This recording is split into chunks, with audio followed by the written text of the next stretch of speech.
नमस्कार, मैं PM DNA Singh और आप देख रहे हैं कमाल यार। इस वक्त हम बात करने वाले हैं यहाँ पे नेपाल ने इजराइल के साथ एक बहुत बड़ी डील को साझा किया है। नेपाल ने इजराइल के साथ साझा करने के पीछे रीजन बताया है। नेपाल अब यहाँ पे उस मुख्य प्रोजेक्ट को छेड़ने वाला है जिससे कि नेपाल हमेशा से यहाँ पे आगे बढ़ता आया है, जिसकी बदौलत नेपाल के हजारों या फिर ऐसे कहें कि बहुत से नेपालियों को रोजगार मिलता आया है, या फिर ऐसे कह सकते हैं कि लगभग ऑलमोस्ट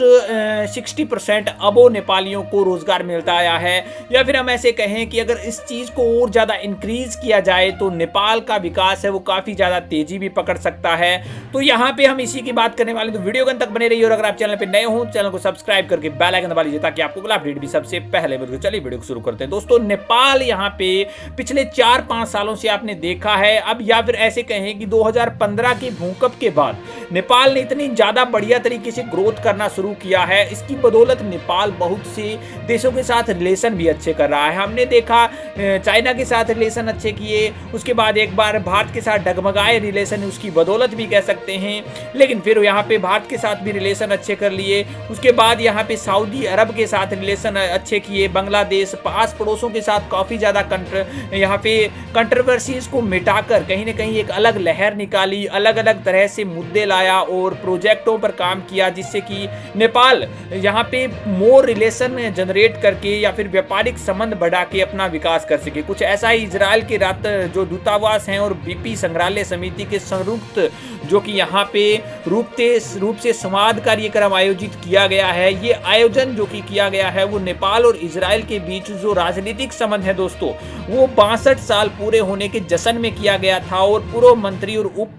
पार्षद, नेपाली सरकार अधिकारी, राजनेता और बहुत बड़े बड़े मीडिया जो भी हैं वो सारे के सारे यहाँ पर आए थे। और उसकी बदौलत यहाँ पे बहुत सी ऐसी चीज़ों पर निर्णय भी लिए गए हैं जो कि यहाँ पे नेपाल की दरों, विकास की दरों को बढ़ा सकता है। मुख्य रूप से यहाँ पे टारगेट किया गया है पर्यटन को। इजराइल की रणनीतियों के अनुसार यहाँ पे सूचना प्रौद्योगिकियों को मंत्री ने बहुत ज़्यादा उन्नत किस्म की फैसिलिटीज़ को लाने के लिए, और यहाँ पे इजराइल के साथ रिलेशन इसलिए भी किया गया है क्योंकि अगर पर्यटन बढ़ता है नेपाल का तो ऑलमोस्ट सभी की सभी चीज़ें अपने आप ऑटोमेटिकली बढ़ जाती हैं, क्योंकि नेपाल सबसे सुंदर कंट्री है और नेपाल की जो अर्थव्यवस्था है वो ऑलमोस्ट पर्यटन के ऊपर ही टिकी हुई है। अगर हम बात करें दोस्तों, पर्यटन को और ज़्यादा बढ़ाया जाए, इंक्रीज किया जाए तो नेपाल की अर्थव्यवस्था खुद में खुद ही बढ़ जाती है। इसके साथ साथ अगर बात करें दोस्तों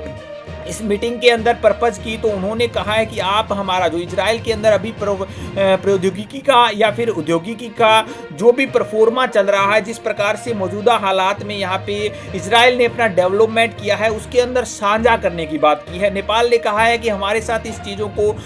साझा कीजिए, हमें भी डेवलप करने के जो तरीके हैं वो सुझाइए, हमें भी ऐसे प्रोजेक्ट के अंदर इंटरफेयर कीजिए हमारे देश के अंदर, जिससे कि हम बहुत ज़्यादा इंक्रीज कर सके चीज़ों को, जैसे कि कृषि हो गई, प्रौद्योगिकी हो गई, टेक्नोलॉजी हो गई, पर्यटन हो गया, ये सारी चीज़ें जिसके अंदर नेपाल आगे जा सकता है, उन सभी चीज़ों की पॉसिबिलिटी को दर्शाते हुए यहाँ पे एक ऐतिहासिक डील की बात कर सकते हैं हम। और इजराइल के साथ ये जो रिलेशन है उसके अंदर इजराइल ने भी बहुत काफ़ी हद तक यहाँ पे सहमति जताई है। उन्होंने भी कहा है कि हम नेपाल के साथ हमेशा से अच्छे रिलेशन में रहे हैं, और अगर नेपाल चाहता है कि हम हमारे जो भी कंस्ट्रक्शन हैं, जो भी रणनीतियाँ हैं, शिक्षा, स्वास्थ्य, कृषि आदि विभिन्न क्षेत्रों में, उन सभी की यहाँ पे चीज़ों को विकसित करने के लिए नेपाल के अंदर भी प्रोजेक्ट लॉन्च कर सकते हैं। अगर नेपाल हमारे साथ सहयोग के रूप में चले, अगर नेपाल हमारे साथ मित्रता के रूप में चले। इसके साथ साथ दोस्तों, अगर हम कहीं ना कहीं देख सकते हैं कि अगर शिक्षा के स्तर को सुधार लिया जाता है तो एक देश की अर्थव्यवस्था पे ऑटोमेटिक असर पड़ता है,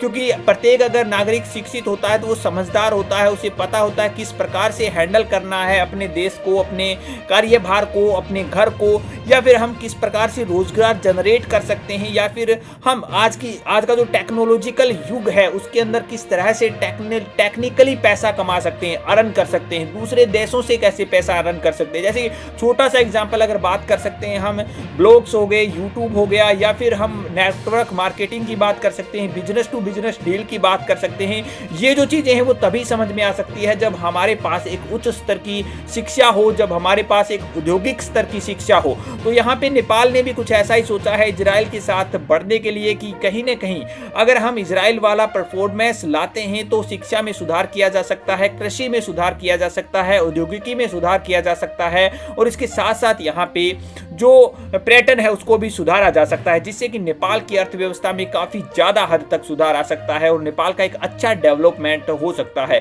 जिससे कि आने वाले दिनों में हम उसको डेवलप्ड कंट्री के नाम से भी जाना जा सकता है। क्योंकि नेपाल ने प्रगति के क्षेत्र में यहाँ पे पुअर कंट्री को क्रॉस करके अब यहाँ पे डेवलपिंग कंट्री के अंदर स्टैंड कर लिया है, तो हम कह सकते हैं कि आने वाले टाइम में ये डेवलप्ड कंट्री के अंदर भी स्टैंड करना शुरू कर देगा। दोस्तों आपकी क्या राय इसके बारे में अपने विचार कमेंट सेक्शन में जरूर लिखिए। चलिए आज के लिए इतना रखते हैं, आगे नए अपडेट मिलता है फिर आपके सामने हाजिर होंगे। वीडियो को लाइक कीजिए, शेयर कीजिए, और अगर आप चैनल पर नए हों तो चैनल को सब्सक्राइब करके बेल आइकन वाली जगह कि आपको अपडेट भी सबसे पहले मिल सके।